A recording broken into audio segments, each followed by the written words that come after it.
Hey guys, I'm Coachable. Today, we're going to talk about gold, how to earn it, how to spend it, and how not to spend it. Let's get started. How to earn gold. There's 5 ways.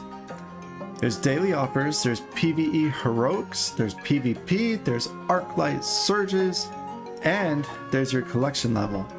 So, the daily offers. You go to the store, you scroll down, and it is right here under daily offers. The top left is free, but I got a big red button. I didn't get gold. You're not always gonna get gold. Sometimes you will. When you do, it's fantastic. Hopefully you get big red buttons because we will talk about this in a minute. Next up is PvE heroics.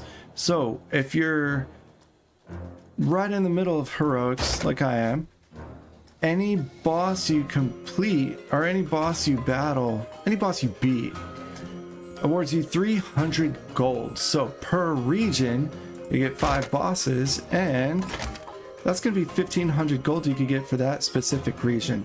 Now you do have to finish all 5, you have to beat the boss with all 5 factions in order to get that gold, but doing so isn't that difficult, and it allows you to play hopefully all the minis in the map, or all the minis in the game, or at least most of them, if not all.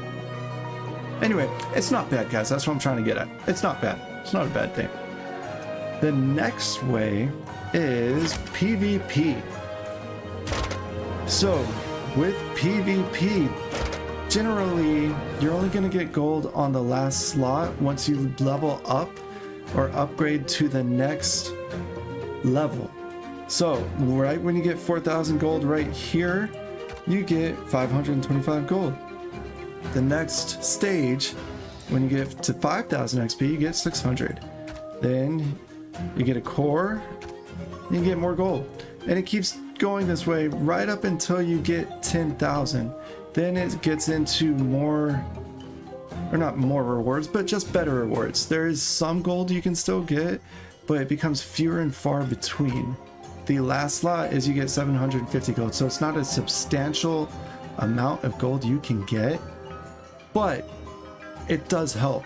Most of the gold you're going to get in the game is through the PvE heroics.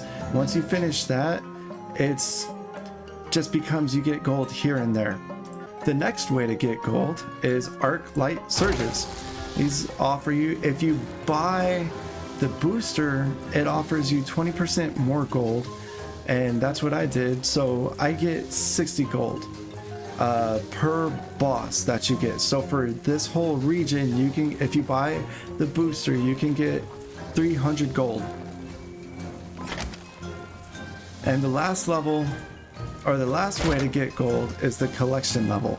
So whenever your minis level up, you get a higher number right here, and whenever you get to 50, you get more gold through that. Now we're going to talk about how to spend the gold you just earned and spend it wisely. So let's go to the shop. All right, the grid is right here. As you can see, right now we are on the Horde grid event. So all the leaders are going to be Horde. They're not going to be any other faction, just Horde. How exciting is that? Anyway, sorry, I went on a tangent. The grid, the basics of the grid, the mechanics are every new day at midnight, the bottom row drops, the bottom row across drops. So the top and the second row come down, and then a new row of minis pops up at the top. That's how it works every single day. Buying an item also makes you replace 5 other slots. So let's use Flamewalker. If I buy this Flamewalker talent, which I'm not going to do right now, but if I did, all the rows that are red, all the slots that are red would get replaced along with the Flamewalker talent. So if I move it to skeletons, any red slot will get replaced along with the skeleton. So it's kind of like tic-tac-toe, just without the diagonals. It's funny how that works.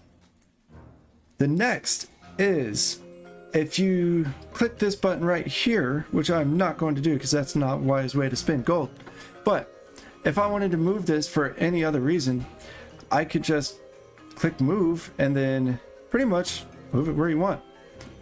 However, I don't advise that, as I don't feel it's the best way to utilize your gold. The next mechanic is XP boost. So we're going to use Flamewalker as a second example. Let's say there's an XP boost in Flamewalker's place that gave you 1000 XP.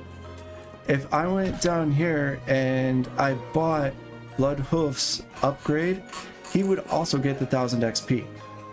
As well as if I came over here and bought the Necromancer's upgrade, he would get the 1000 XP. So wherever, if the 1000 XP is right in the middle slot, if I bought Grimash's update, then he would get the 1000 XP. So it has to be in line with whatever mini you're going to purchase or whatever upgrade you're going to purchase. Also, last but not least, is big red button. Do it. It's fun. It's great. It completely eliminates all the minis on the map and replaces them with all new minis. This is a huge help with the best way to spend your gold, which is you want to wait for an uncommon, rare, or epic slot. See right here, let's get out of this. See right here how it's just +1 star for each upgrade, and generally if it's a non-leader it's 90, if it's a leader it's 120 gold just for 1 star. An uncommon will give you slot will give you 4 stars. Also, for non-leaders it costs right about 250-270 gold. So that's actually saving you 90 gold if you wait for the uncommon. However, take that in mind. It is uncommon, rare, and epic slots, so they just get rarer as they get better. Uncommon, generally if you recycle the grid 3 to 6 times you'll find an uncommon.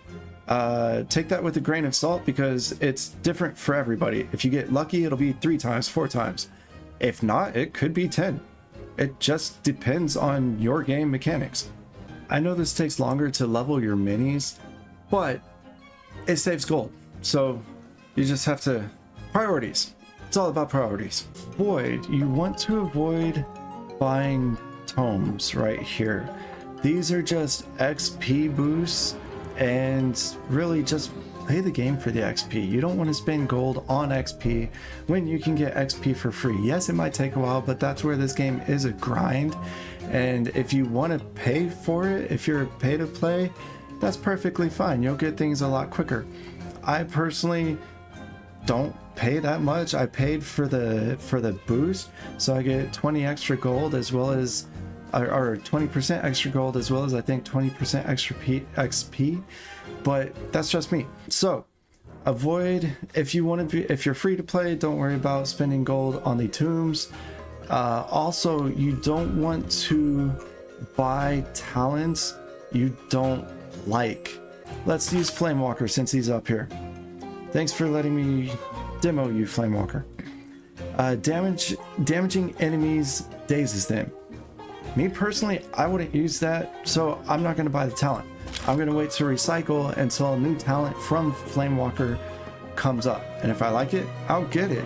Whether it's good or not, I mean, if you only want to win, then yeah, sure. If you're in it just to have fun, go with what you like. The last thing you want to avoid buying is Arc Light Energy, which just right here, you can spend gold on Arc Light Energy. Honestly, you can get those using dungeons. That's all I'm gonna say about that. So guys, if you're wondering how to spend gold in Warcraft Rumble, here it is. Wait for the uncommon, the rare, and the epic slots. That's your best bet in order to save gold. If you found this video to be helpful, please like it and share it so that someone else might find it helpful. Other than that, I got nothing to say. So, I hope you have a great day.